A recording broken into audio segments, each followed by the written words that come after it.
Welcome back to போனாத்திலக்ஸ் kitchen. இன்றைக்கி இந்த சம்மரை பீட் பண்ணுறதுக்காக ஆரஞ்ச் கேரட் மாக்டெயில் எப்படி செய்யறதுன்னு பார்ப்போம்.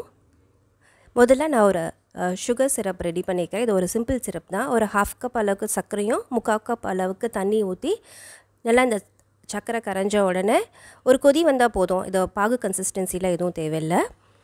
இதுக்காக நான் 2 கேரட் எடுத்திருக்கேன். அந்த கேரட்டை முதல்ல நம்ம திருவி அதுலேருந்து ஜூஸ் எடுத்துப்போம்.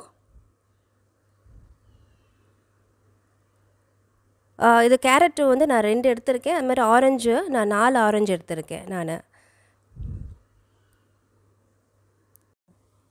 அப்புறம் ஒரு 1/2 லெமனோட ஜூஸ். இப்போ நம்ம கேரட் ஜூஸ் எல்லாத்தையும் எடுத்துப்போம். இப்போ கேரட் ஜூஸ் ரெடி ஆகிடுச்சு. ஆரஞ்சும் நம்ம கட் பண்ணி ஜூஸ் எடுத்துப்போம்.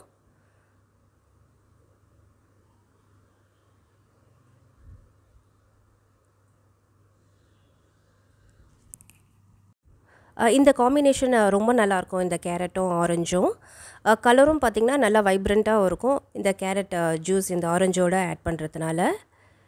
பொதுவாக மாக்டெயில் வந்து டிஃப்ரெண்ட் ஜூஸஸோட ஒரு கலவை தான். அதுவும் வந்து இது நம்ம சில்லுன்னு நம்ம சர்வ் பண்ணும் போது ரொம்ப அந்த சம்மருக்கு நல்லா ரெஃப்ரெஷிங்காக இருக்கும். இப்போ இந்த சிம்பிள் சிரப் நம்ம ரெடி பண்ணதும் கூல் ஆகிடுச்சு. மற்ற இந்த கேரட் ஆரஞ்ச் ஜூஸும் ரெடி ஆகிடுச்சு. இப்போ நம்ம வந்து இதை ஒரு கண்டெய்னரில் இல்லை நம்ம சர்வ் பண்ணுற டம்ளரில் வந்து போட்டு அசம்பிள் பண்ணிடலாம். நான் முதல்ல இல்லை ஐஸ் க்யூப்ஸ் போட்டுக்கிறேன் நான். அப்புறம் இதில் ஒரு 2 டேபிள் ஸ்பூனுக்கு அளவுக்கு இந்த சுகர் சிரப்பு இல்லை நம்மளோட இனிப்புக்கு ஏற்ற அளவுக்கு நம்ம போட்டுக்கலாம். அப்புறம் நம்ம எடுத்த இந்த ஆரஞ்சு ஜூஸ் இதுக்கு மேலே இந்த கேரட் ஜூஸை ஆட் பண்ணிடலாம். போட்டுட்டு நம்ம கடைசியாக ஒரு 1/2 லெமனோட ஜூஸை ஆட் பண்ணிடுறேன்.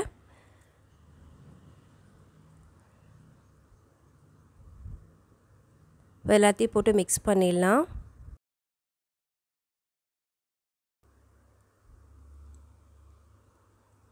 இப்போ ஆல்மோஸ்ட் நம்மளோட இந்த மாக்டெயில் வந்து இப்போ ரெடி ஆகிடுச்சு. கடைசியாக கொஞ்சம் கார்னிஷ்காக ஒரு ஆரஞ்சு ஸ்லைஸும் கொஞ்சம் மின்ட்டும் வச்சிடுறேன். இப்போ இந்த ஆரஞ்ச் கேரட் மாக்டெயில் ரெடி. சம்மருக்கு ரொம்ப ரெஃப்ரெஷிங்காக இருக்கும். கண்டிப்பாக நீங்கள் ட்ரை பண்ணி பாருங்கள். பிடிச்சிருந்தால் லைக் பண்ணுங்கள், சப்ஸ்கிரைப் பண்ணுங்கள், மறக்காமல் பெல் பட்டனை ப்ரெஸ் பண்ணுங்கள்.